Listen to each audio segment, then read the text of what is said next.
하나님 말씀 마태복음 1장입니다. 18절부터 25절까지입니다. 마태복음 1장 18절부터 25절까지 교독하시겠습니다.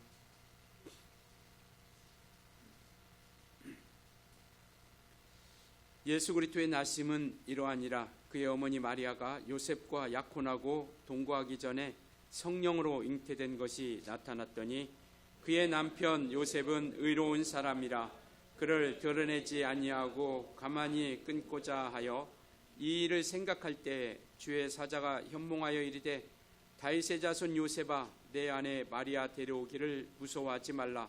그에게 잉태된 자는 성령으로 된 것이라. 아들을 낳으리니 이름을 예수라 하라. 이는 그가 자기 백성을 그들의 죄에서 구원할 자이심이라 하니라. 이 모든 일이 된 것은 주께서 선지자로 하신 말씀을 이루려 하심이니 이르시되 보라 처녀가 잉태하여 아들을 낳을 것이요 임마누엘이라 하리라 하셨으니 이를 번역한즉 하나님이 우리와 함께 계시다 함이라. 요셉이 잠에서 깨어 일어나 주의 사자의 분부대로 행하여 그의 아내를 데려왔으나 아들을 낳기까지 동침하지 아니하더니 나음의 이름을 예수라 하니라. 아멘. 주 예수 그리스도의 오심이라는 제목을 가지고 이렇게 말씀을 나누도록 하겠습니다. 오늘 이 18절에 보니까 예수 그리스도의 나심은 이러하니라 라고 이렇게 말씀을 하고 있습니다. 우리가 잘 알고 있는 것처럼 성탄절은 죄와 멸망 가운데 허덕이든, 그러니까 죄로 인하여 멸망을 향해 달려가던 우리 인류를 향해서 우리를 긍휼히 여겨주시고 불쌍히 여겨주심을 통해서 이 땅에 육체의 모습을 가지고 인류를 구원하고자 오신 바로 예수 그리스도가 오신 날, 바로 그날을 우리는 성탄절이라고 이렇게 얘기합니다. 그러니까 그날은 바로 임마누엘로 오신 분이시죠. 그러니까 오늘 말씀하고 있는 것처럼 임마누엘이라고 하는 것은 뭐냐면 23절에 하나님이 우리와 함께 계시다라고 말씀을 하고 있는 것이죠. 그러니까 예수께서 이 땅에 오신 이유, 저와 여러분과 함께 하시려고 오셨다라는 것이죠. 그래서 임마누엘로 이 땅에 오셨다라고 말씀하셨고, 마태복음 28장 20절에 보면 영원토록 내가 너희와 항상 함께하리라라고 말씀하고 있습니다. 믿으시나요? 정말 우리는 늘 어느 곳에 있든지 간에 무엇을 하든지 간에 하나님께서 우리와 함께 하고 있다는 것, 이것이 우리가 이 세상을 살아갈 수 있는 힘이 아닌가 싶습니다. 때로는 우리가 고난도 있고요, 때로는 어려움도 있습니다. 예수 믿는 사람도 어려움을 겪죠. 또 힘듦을 겪기도 합니다. 고난도 있고요, 아픔도 있고. 그럼에도 불구하고 우리가 이겨나갈 수 있는 힘이 뭐냐면 임마누엘로 오신 그분이 우리와 늘 함께하고 있다라는 겁니다. 우리가 가지고 있는, 우리가 또 처해 있는 모든 환경 상황, 그리고 그 모든 가정 가운데, 사업장 가운데, 직장 가운데 우리 주님께서는 늘 함께 하시고 또 인도해 주셔서 언제나 우리가 하나님께서 기뻐하시는 그 거룩한 길로 나아갈 수 있도록 도우시고 있다라는 것이죠. 그래서 임마누엘이라고 하는 것은 우리에게는 굉장한 능력이고 또 힘이고 우리가 이 세상에서 살아갈 수 있는 어떤 동력이 되어지게 된다라는 것이죠. 그것도 어느 순간만 우리와 함께 하시겠다라는 것이 아니라 영원토록, 그리고 항상, 이것이 우리가 가져야 할 믿음인 것 같아요. 우리가 항상 하나님이 함께 하시고 이끌어 주시고 있다라는 것. 그래서 때로는 우리가 죄악 가운데 살아가기도 하지만 그럼에도 불구하고 우리가 담대할 수 있는 것은 바로 그 임마누엘의 하나님께서 우리와 함께 하고 있기 때문에, 그래서 우리는 그곳에 주저앉지 않는 거죠. 우리 육체라고 하는 것이 있기 때문에 때로는 죄도 짓기도 하고 말씀 가운데 온전히 살아가지 못하기도 합니다. 그럼에도 불구하고 우리가 포기하지 않고 좌절하지 않고, 그럼에도 우리가 일어날 수 있는 힘은 바로 주님께서 우리와 함께 하고 있다라는 겁니다.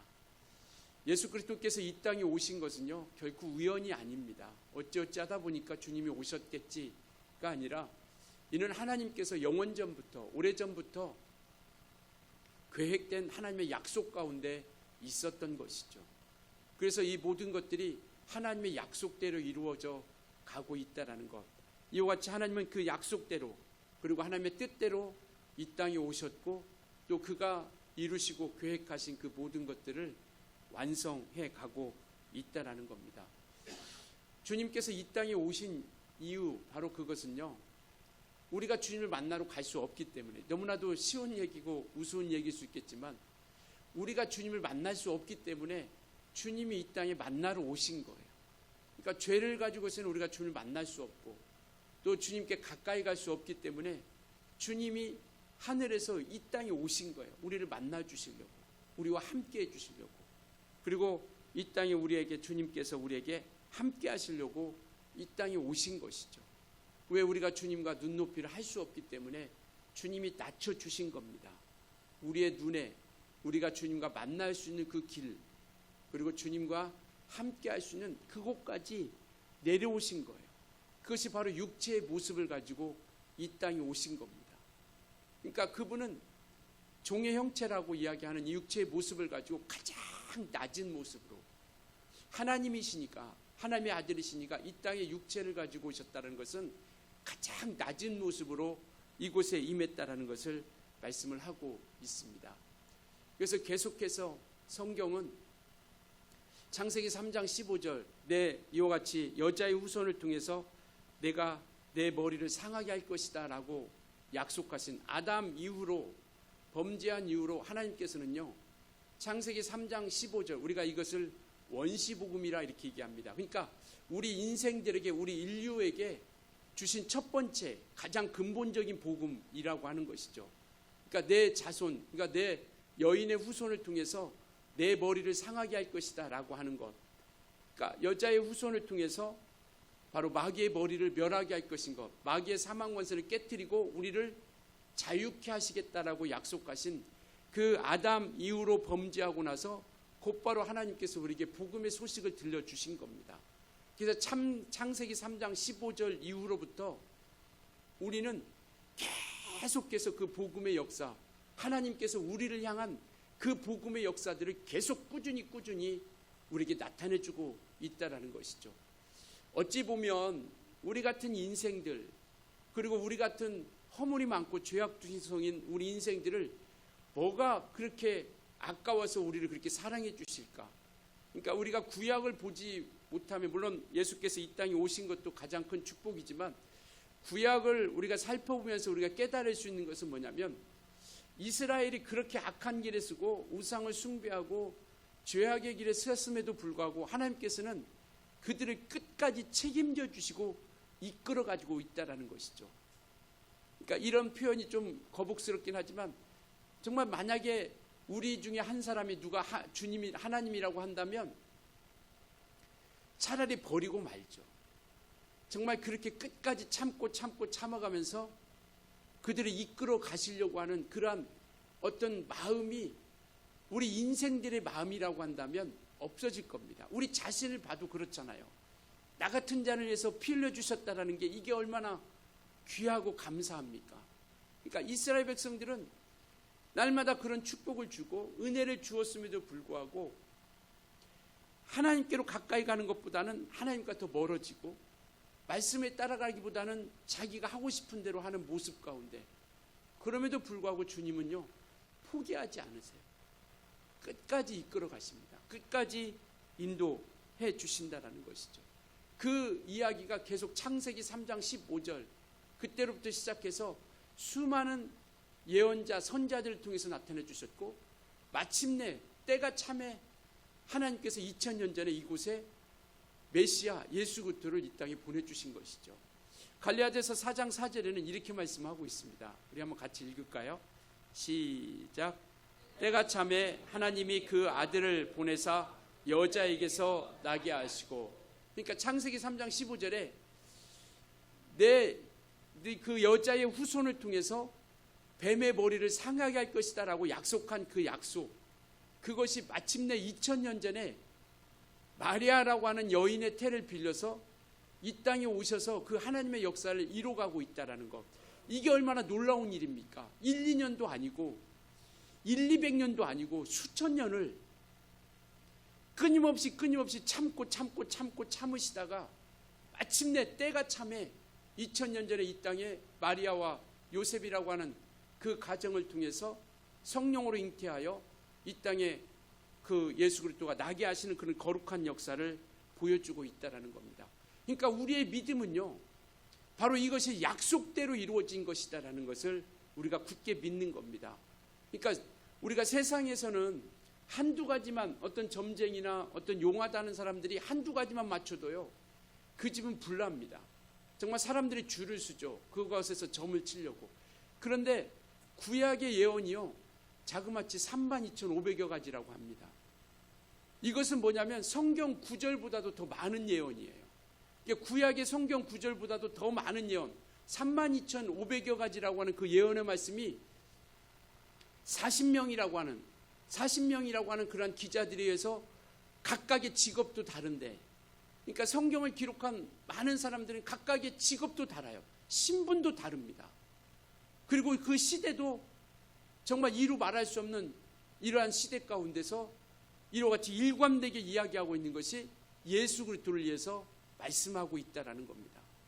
그러니까 한두 가지만 맞아도 얼마나 이디합니까? 그런데 몇천 년부터 시작하고 몇백 년 전에 이루어졌던 그 모든 역사들이 그 예수 그리스도를 통해서 모든 것들이 온전하게 이루어져 가고 있다라는 것, 이것이 얼마나 우리에게는 놀라운 일이냐라는 것이죠. 그것도 한두 가지가 아니라 32,500여 가지라고 하는 그 예수 그리스도를 예표하신 그 모든 하나님의 말씀이 오늘 본문에 나와 있는 1장 22절에 23절이죠. 23절에 나와 있는 보라 처녀가 잉태하여 아들을 낳을 것이요 그의 이름을 임마누엘이라 하리라 하셨으니 이를 번역한즉 하나님이 우리와 함께 계시다 함이라. 그러니까 처녀가 잉태한다라는 이 약속도요, 예언입니다. 누가 예언했냐? 이사야 선지자가 예언한 거예요. 이사야 선지자는 언제 활동했던 사람이냐? 예수 오시기 전 700년 전에, 그러니까 예수 오시기 전 700년 전에 이사야 선지자를 통해서 하나님께서 약속하신 거예요. 그래서 이 말씀은 이사야 7장 14절에 나와 있는 말씀입니다. 보라 처녀가 잉태하여 아들을 낳을 것이다 라고 하는 이 말씀은, 그래서 이와 같이 주님은 약속대로 오신 분이시다라는 것, 그 예언대로 온전하게 이루어진 거라는 것. 그래서 구약 성경을 우리가 한마디로 얘기한다면 구약 성경이 무슨 말씀이냐면 예수 그리스도께서 오실 것을 말씀하고 있고 예언하고 있다는 것이죠. 이 말씀을 통해서 우리는 구약을 한마디로 요약할 수 있습니다. 그러니까 구약 성경은 뭐라고 얘기하는 거야? 라고 묻는다면, 구약은 예수 그리스도 오시는 말씀이야, 약속이야 라고 이야기하면 정답이죠. 그럼 신약은요? 신약은 그 구약이 약속했던 그분이 바로 이 메시아가 누구냐면 이분이 바로 예수 그리스도시다고 하는 것을 말씀을 하고 있는 거죠. 그래서 사복음서를 통해서 바로 그분이 예수 그리스도시라는 것, 구약에 그렇게 많은 예언자들과 선지자들이 말씀했던 그분이 바로 이분이다라고 이야기하는 것이 바로 사복음서예요. 그리고 그 부분들 사도행전이나 예언이란 편지서들을 통해서 그분이 이분인데 그분이 이렇게 역사했다라는 것을 이분이 맞다라고 하는 것을 이야기하는 것이고요. 그래서 구약이 예수께서 오실 것이다라는 것을 말씀하고 있는 그러한 책이라고 한다면 신약은 오신 예수 그리스도를 말씀하고 있고 또 하나 거기서 덧붙인다면 다시 오실 예수 그리스도를 말씀하고 있는 것, 이게 신약입니다. 그러니까 다른 많은 이야기들이 있지만 이것으로 우리가 한마디로 요약할 수 있다라는 것이죠. 그래서 하나님의 아들 예수 그리스도는요, 비록 마리아하고 요셉이라고 하는 그 가정 가운데 함께 있지만 오늘도 두 번씩이나 성령으로 잉태됐다라고 이렇게 말씀하고 있지 않습니까? 18절 오면 마리아가 요셉과 약혼하고 동거하기 전에 성령으로 잉태되었다라고 이렇게 말씀하셨고, 21절도 보면 요셉에게 나타나서 이 일을 생각할 때, 그러니까 이때 당시에는 유대인들은요, 만약에 약혼을 했는데 약혼 기간이 거의 1년 정도 기간을 둡니다. 그런데 이 약혼 기간에 아기를 가지면 그 여인은 죽게 되어 있어요. 돌로 쳐 죽이게 되어 있습니다. 그런데 이 마리아라고 하는 여인은 약혼을 했는데 그 기간에 아이를 가진 거예요. 예수를 잉태한 겁니다. 그러니까 요셉 남편이 생각할 때는 고민이 되는 거죠. 어떻게 해야 되지? 이 여인을 어떻게 해야 되지? 그래도 요셉이라는 사람이 심성이 착해가지고 마음이 착해가지고 이 마리아를 돌로 쳐 죽이는데 내주지 않고 어떻게 했냐면 19절에 뭐라고 해요? 19절 한번 같이 읽을까요? 1장 19절 본문 같이 읽습니다. 시작. 그의 남편 요셉은 의로운 사람이라 그를 드러내지 아니하고 가만히 끊고자 하여. 그러니까 마리아가 잉태를 했는데 그것을 만약에 정말 소문내면 죽을 수밖에 없는 사람이잖아요. 근데 그것을 드러내지 않고 가만히 끊고자 그렇게 생각을 했던 겁니다. 그러니까 조용히 보내려고 했던 거죠. 그때 20절에 천사가 나타나서 뭐라고 하냐면 이 일을 생각할 때 주의 사자가 현몽하여 이르되 다윗의 자손 요셉아 내 아내 마리아 되기를 무서워하지 말라. 그에게 잉태된 자는 무엇으로 된 것이라? 성령으로 된 것이다 라고 이렇게 말씀을 하고 있는 것이죠. 그러니까 이와 같이 예수 그리스도는 하나님의 아들로서 이 땅에 오셨다는 것. 비록 사람의 태를 입고 오셨지만 이는 사람의 혈통과 무관한 자라고 하는 것을 이야기하고 있는 것이죠. 그래서 동정녀에서 나셨다라고 이렇게 얘기하는 겁니다. 처녀에게서 나셨다라고 이렇게 얘기하는 거예요. 왜? 인간의 혈통과 사람 여자 혼자 어떻게 아이를 낳을 수 있습니까? 그러니까 이것은 인간적으로는 불가능한 거죠. 사람으로서는 불가능한 겁니다. 그러니까 성령을 통해서 우리 가운데 그분이 하나님의 아들로서 이 땅에 오셨다라는 것을 우리가 믿게 하는 것이죠. 그래서 예수 그리스도가 이 땅에 오신 하나님의 아들이시라고 믿는 겁니다. 그가 성령으로 잉태됐고 성령으로 말미암아 함께하기 때문에 육체의 어떤 혈통을 통해서 나오지 않았다는 것. 그래서 주님이 묻잖아요, 제자들에게. 너희는 나를 누구라 하느냐라고 할 때 주는 그리스도시요 살아계신 하나님의 아들이시니라라고 이렇게 고백하는 거죠.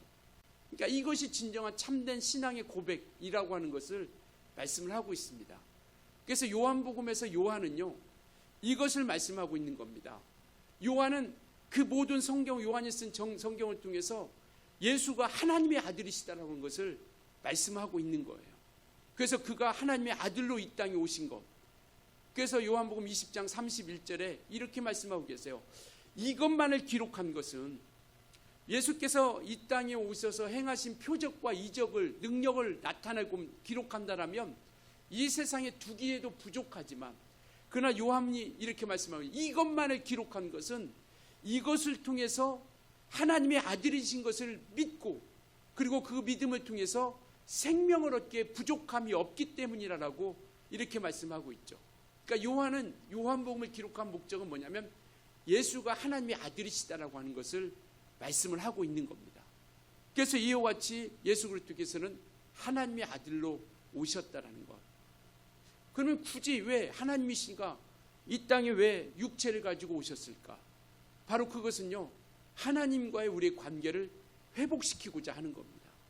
아담 이후로부터 우리는 하나님과 단절된 거죠.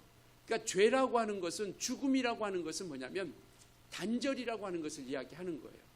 그러니까 하나님께서 아담과 하와에게 말씀하시죠. 정녕 이 선악과를 먹는 날에는 이 동산 중앙에 있는 나무를 먹는 날에는 네가 정녕 죽으리라 라고 이렇게 말씀을 하시죠. 그리고 나서 아담과 하와는요 오랫동안 장수하면서 삽니다. 죽지 않았죠. 그렇다라고 하면 그 죽음이라고 하는 게 뭐냐면 하나님과의 관계가 끊어진 것이죠. 그러니까 우리가 이 땅에서도 우리가 예수 믿지 않는 사람들을 향해서 우리가 그렇게는 얘기하지만 저는 예수 믿지 않는 사람들은 바로 죽음을 향해서 간다라고 이렇게 얘기하고 있죠.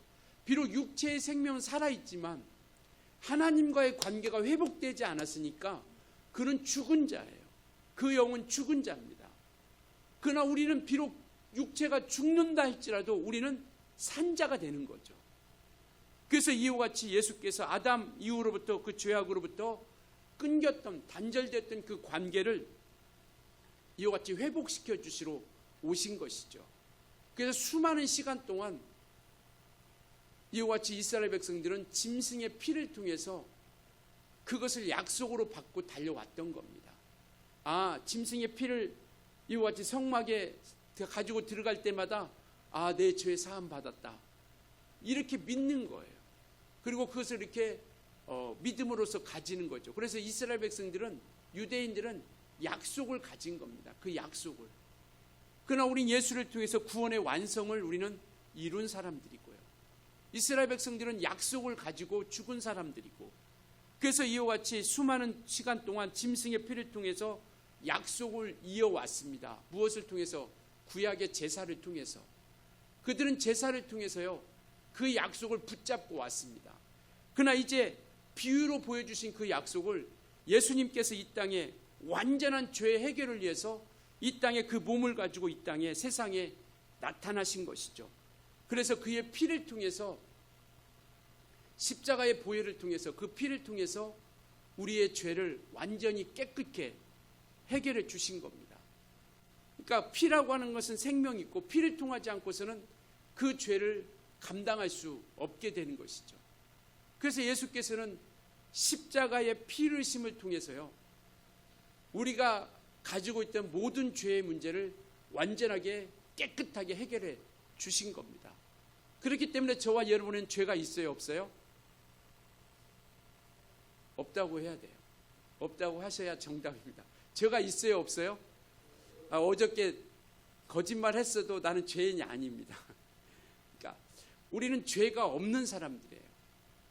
그 죄 가운데서 깨끗함 받은 사람들입니다. 무엇으로요? 예수의 피로 씻금 받았다는 겁니다. 그래서 에베소서 2장에 보면 이렇게 13절에 이렇게 말씀하고 계세요. 같이 한번 읽겠습니다. 시작. 이제는 전에 멀리 있던 너희가 그리스도 예수 안에서 그리스도의 피로 무엇으로 가까워졌다고요? 그리스도의 피로 가까워진 거예요. 그래서 우리는 주의 보혈을 믿는 겁니다. 예수의 피의 능력을 믿는 거예요.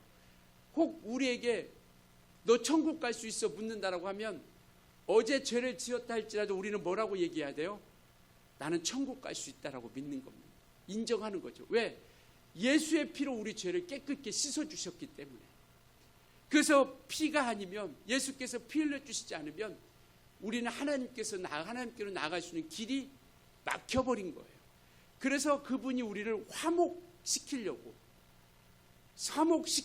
떨어져 있던 그것을 예수께서 피 흘려주심으로 하면 하나님과의 다리를 우리에게 완전히 낳아준 거예요. 건널 수 없는 강을 예수께서 다리가 되어주셔서 우리가 건널 수 있는 길을 열어주신 거예요. 에베소서 2장 16절에 이렇게 말씀하고 있습니다. 같이 읽겠습니다. 시작. 또 십자가로 이 둘을 한 몸으로 하나님과 화목하게 하려 하심이라. 원수된 것을 십자가로 소멸하시고. 바로 이겁니다. 우리가 둘이었던 우리를 하나가 되게 해주신 거예요. 무엇으로서? 십자가의 죽으심을 통해서, 십자가의 보혈을 통해서. 그러니까 이 믿음이 우리 가운데 온전하게 굳게 붙잡히지 않으면 우리의 삶이 완벽하지 않잖아요. 우리의 행위가 온전하지 않잖아요. 그럴 때마다 우리가 자꾸 믿음을 헷갈리기 시작하면 안 된다는 겁니다. 그러니까 우리는 우리 마음 가운데 나 같은 자가 어떻게 구원받을 수 있을까? 나 같은 자가 어떻게 천국에 갈 수 있을까라고 하는 마음을 자꾸 우리 안에 불어넣죠. 그래서 마귀가 할 수 있는 일은 뭐냐면 속이는 자 아닙니까? 요한복음 8장 44절에 이는 거짓의 아비로서 거짓말장이다라고 이렇게 얘기하잖아요. 자꾸 우리를 속이는 겁니다. 우리 어떤 양심을 건드는 거죠. 우리 어떤 일반 양심, 너 같은 자가 무슨 구원을 받아? 네가 어떻게 천국 갈 수 있어? 이 양심을 자꾸 건드리는 거예요. 근데 우리 너무 착하다 보니까, 너무 우리가 정말 온전하게 살려다 보니까 그렇게 우리를 살짝 건들면 진짜로 그런 것 같다 라는 생각이 우리의 마음을 빼앗아 간다는 거죠. 그러니까 우리는 예수의 피로서 정결하고 깨끗함을 받은 거룩한 자. 그래서 예수님은 이 땅에 우리의 관계를 완전히 회복시켜 주러 오셨고, 그 죄의 문제를 해결함을 통해서 무엇이 해결됐냐면 죽음의 문제가 해결되는 거예요. 죄의 삭은 뭐예요? 사망입니다. 그러니까 죄값은 사망이에요. 근데 예수님께서 십자가에 피 흘려주심으로 말미암아 우리 죄를 담당해 주셨어요. 그러니까 사망의 문제가 어떻게 됐습니까?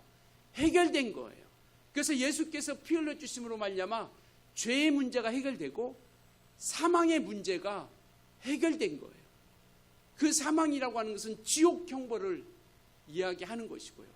그래서 우리는 죄의 문제가 해결됨을 통해서 사망의 문제가 깨끗한 받은 거예요. 그래서 우리는 지옥 갈 수 있는 자가 아무도 없다라는 겁니다. 우리 모두는 다 생명 얻은 자로서 천국에 이를 자들이에요. 그런데 이 믿음을 우리가 끝까지 지켜야 된다는 거예요. 마지막까지. 언제까지요? 우리가 죽을 때까지, 그리고 주님이 오실 때까지.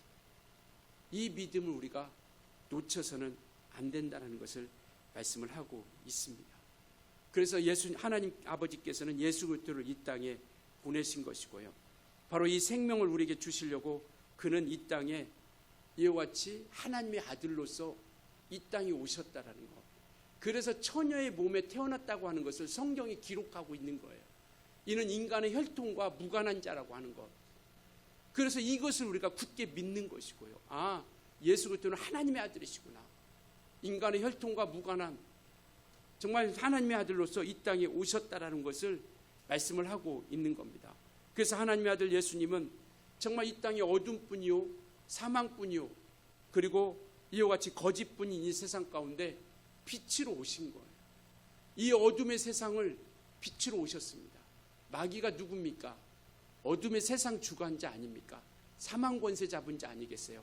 그러니까 이 땅은 이 마귀가 지배하는 세상이기 때문에 어둠이 지배하고 사망이 지배하는 거예요. 그 다음에 이와 같이 생명이 없는 그러한 사망이 지배하고 생명이 없는 그러한 것으로서 지배하고 또 거짓의 아비로서 거짓이 지배하는 이 세상입니다. 그러니까 우리는 만약에 예수께서 오시지 않았다면 영원한 멸망일 수밖에 없어요. 어둠뿐에 있죠. 거짓의 아비 아래 종노릇하죠. 그리고 사망의 멸망 아래 있는 자죠. 그런데 예수께서 이 땅에 오심으로 말미암아 어둠뿐인 이 세상에 무엇으로 오셨어요? 빛으로 오신 겁니다. 그래서 요한복음 1장 4절에 보면 정말 이 주님께서 이 땅에 생명을 가지고 오셨는데 그 생명은 차라리 빛이라라고 이렇게 말씀하고 있죠. 요한복음 1장 4절 한번 볼까요? 예수 그리스도에 대해서 말씀하고 있죠. 같이 읽습니다. 시작. 그 안에 생명이 있으니 이 생명은 사람들의 빛으로 이 땅에 오신 거예요. 그리고 어둠뿐인 이 세상 가운데 빛으로 오셨고 그 다음에 사망뿐인 이곳에 무엇을 주로요? 생명으로 오신 거예요. 그러니까 영원한 멸망할 수밖에 없는 이 세상 가운데 주님께서 이 땅에 오셔서 생명을 가지고 이 땅에 오신 거예요. 그리고 거짓뿐인 이 세상 가운데 예수는 무엇으로 오셨습니까? 진리로 오신 거예요. 요한복음 14장 6절 내가 곧 길이요 진리요 생명이라 라고 이렇게 말씀하고 있죠. 정리하면 이겁니다. 어둠과 사망과 거짓뿐인 이 세상에 예수께서 빛으로 오셨고 이 땅에 생명으로 오셨고 이 땅에 또 하나 뭐예요? 진리로 오신 겁니다. 진리로. 그래서 우리는 그분이 빛이요 생명이요 진리인 것을 우리가 믿고 그 믿음 가운데 온전히 나아가는 겁니다. 그래서 이와 같이 그래서 침례 요한이 뭐라고 얘기합니까? 요한복음 1장 29절에 이는 세상 죄를 지고 가는 하나님의 어린 양입니다.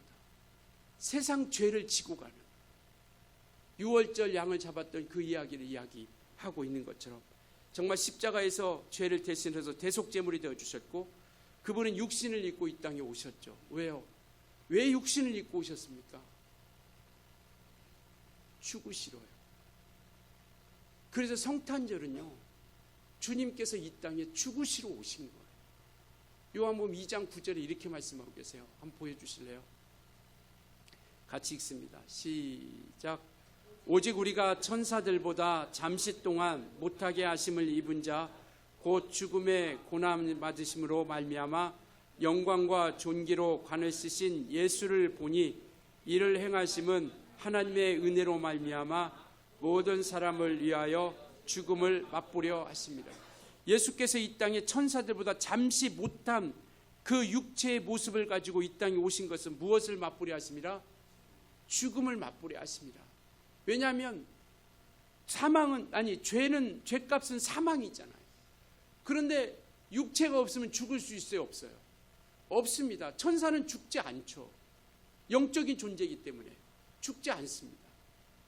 그러니까 이 죽음을 맛보기 위해서 예수께서는 종의 형체, 우리가 매주마다 고백하는 것처럼 종의 형체를 입으시고 이 땅에 오신 거예요. 왜? 죽음을 맛봐야 되니까. 왜 죽음을 맛봐야 됩니까? 우리의 죄를 해결해야 되니까. 그가 죽으심을 통해서 우리의 죄를 위해서 그가 대신 죽으셨어요. 그가 죄가 없으신 분이신데, 그분은 의로우신 분이신데 그가 죽으셨어요. 그러면 누구 죄 때문에 죽으신 거예요? 우리의 죄 때문에 죽으신 거죠. 근데 그는 죄가 없으신 분이세요. 그렇기 때문에 어떻게 하셨어요? 부활하신 겁니다. 그것이 진리예요. 이것이 우리가 가질 믿음입니다. 그래서 예수는 뭔가 부족해서 육체로 오신 것이 아니라 우리 죄의 문제를 해결하시려고, 그래서 이 땅에 육체를 가지고 이 땅에 오신 겁니다. 그래서 예수 십자가의 죽음은요, 인류 구원을 위한 하나님의 은혜라는 것이고요. 그리고 예수의 죽음을 통해서 인간을 죄와 사망에서 우리가 구원받았다라는 것을 말씀을 하고 있는 겁니다. 그래서 죽음을 이기시고 또한 부활에 이르러서 우리에게 영원한 생명을 우리에게 완성해 주신 거예요. 만약에 예수께서 죽으시고 무덤에 머물러 있었다면 우리에게는 생명이 없는 겁니다. 왜? 그는 그 죄로 죽은 거기 때문에. 그분의 죄를 그냥 그분이 감당하신 거예요. 그런데 그는 죄가 없으신 분이기 때문에 살아나신 거예요. 그래서 만약에 고린도전서 15장에 보면 만약에 예수님께서 부활하지 않으셨다면 우리는 여전히 죄 가운데 있다라고 이렇게 말씀하고 있는 거죠. 그러니까 부활하시지 않으면 여전히 우리는 죄 가운데, 왜? 우리 죄를 해결해 주지 않은 거기 때문에. 예수님은 그냥 자기 죄로 죽은 거죠. 근데 그분은 죄가 없으신 분이기 때문에 부활에 이른 거죠. 우리가 생명의 부활에 이른다라고 소망하는 것은 뭐냐면 죄의 문제를 해결함을 믿는 사람들이 부활의 소망을 꿈꾸는 겁니다. 우리가 생명의 부활을 소망하는 것은 내 문제를 예수께서 해결해 주셨음을 굳게 믿는 거예요. 그러니까 죄 문제를 예수께서 해결해 주셨다라고 믿고 우리는 그 부활에 대한 소망을 우리가 이루어 가게 되는 것이죠. 그래서 예수님께서 십자가에서 뭐라고 말씀하시냐면 다 이루었다, 이렇게 말씀하시죠. 내가 다 이루었다. 이것은 뭐냐면 아버지께서 이루시고자 하는 그 모든 계획과 뜻들을 예수께서 완벽하게 다 이루셨다라는 것을 말씀을 하고 있는 것이죠. 정말 하나님의 뜻을 위한 계획, 그리고 우리 인생들을 향한 계획, 마귀를 진멸하고자 하는 계획, 이 모든 것들을 십자가에서 완벽하게 이루신 겁니다. 부활을 통해서 완벽하게 이루신 것이죠. 그래서 사망 권세를 가진 마귀를 그가 부활하심을 통해서, 마귀의 무기는 죽음 아닙니까? 그래서 모든 인생들이 죽기를 무서워한다라고 성경이 말씀하고 있잖아요. 왜? 이 세상은 사망 권세자 마귀가 지배하기 때문에 모든 우리 인생들은 가장 무서운 게 뭐냐면 죽음이에요. 그래서 우리가 강도가 칼 가지고 들어오면 정말 목숨만은 살려달라고 이야기하잖아요. 다 가져가도 좋습니다. 그러니까 목숨에 대한 그 죽음에 대한 두려움이 있게 되는 거죠. 그런데 예수 믿는 사람은 죽음에 대한 두려움이 있어요, 없어요? 있어요, 없어요? 없다고 해야 정답입니다. 죽음에 대한 두려움이 있어요, 없어요? 없죠. 왜? 죽음이 끝이 아니라는 걸 알기 때문에. 죽음 이후에 또 다른 하늘나라 천국이 있다는 걸 믿기 때문에요. 그래서 많은 믿음의 선진들은요, 이 죽음을 내던질 수 있었던 거예요. 그러니까 믿음이 아니고서는요, 천국에 대한 소망, 부활에 대한 소망이 크다라는 것을 믿지 않고 그것이 가장 큰 재물이라고 하는 것을 우리가 믿음을 갖지 않으면 이 땅에서 여전히 우리는 죽음의 공포 가운데, 두려움 가운데 살아갈 수밖에 없는 것이죠. 그래서 우리는 그 믿음으로 말미암아 이 세상 가운데서 순교도 하는 겁니다. 그리고 주님을 위해서 우리가 헌신하며 나아가는 것이죠. 정말 하나님의 은혜와 소망이 이 성탄절을 통해 우리 모두에게 충만할 수 있길 예수님으로 축원합니다. 그래서 예수 그리스도의 오심을 우리가 정리하면 이겁니다. 성령으로 잉태된 자요, 육체를 입으시고 이 땅에 오신 분, 바는 인간의 혈통을 가지고 오신 분이 아니라 성령으로 잉태되시고 인간의 육체를 가지고 이 땅에 오신 분이고, 그분은 약속대로 하나님의 언약을 성취하러 오신 분이시다라는 것이죠. 아버지의 뜻을 이루려고 오신 것이죠. 그래서 예수님께서 내가 온 것은 내 뜻을 이루려 하심이 아니라 아버지의 뜻을 이루려 하심이다라고 이렇게 말씀하고 있죠. 그래서 그는 약속대로 오신 분이시고, 그리고 그분은 구원의 주님으로서 이 땅에 오셨다라는 겁니다. 이것이 우리가 성탄절에 가져야 할 온전한 믿음이라는 것이죠. 그분은 하나님의 아들로 이 땅에 오신 분이고 우리를 구원해 주러 오셨고, 그리고 그분은 약속으로서 이 땅에 오신 수많은 선지자들 중에서 약속으로 오셨다라는 것을, 이 믿음을 우리가 굳게 하고, 이제는 우리가 이 성찬절을 통해서 우리가 갖는 소망은 뭐냐면 다시 오신 주님을 기다리는 겁니다. 2000년 전에 이스라엘 백성들은요, 메시아가 오시기를 기다렸어요. 정말 그 수많은 선지자들이 약속했던 메시아 그리스도가 오시기를 고대했던 것처럼, 이제 우리가 가지는 그 믿음은 뭐냐면, 이제 그 주님을 우리가 모셨으니 이제는 주님께서 다시 오시겠다고 약속하신 그 약속의 말씀을 붙잡고 우리가 이 땅에 살아가는 겁니다. 이 땅에 살아가는 존재 이유가 바로 이거예요. 주님이 다시 오심을 믿고 이 땅에서 우리가 그 나라를 기도하며 그 나라를 사모하면서 나아가는 거죠. 어떻게? 거룩함을 지키면서, 정결함을 지키면서, 정말 정결한 신부처럼, 신랑을 맞이하는 그러한 신부처럼 우리가 예수 그리스도 신랑 되신 그분을 기다리면서 신앙의 정절을 지켜가는 겁니다. 그래서 이 땅에서 우리는 다시 오실 주님을, 만왕의 왕으로서 오실 그분을 우리가 돈 준비하면서 이 땅에서 그 사명을 감당하시는 것이죠. 그런데 우리가 여기서 잊지 말아야 될 것은, 2000년 전에 오신 주님은 구원의 주로 오셨다라면, 이제 다시 오실 주님은 심판주로 오신다라는 겁니다. 우리가 행한 모든 것들에 대해서 심판주로 오신다라는 거예요.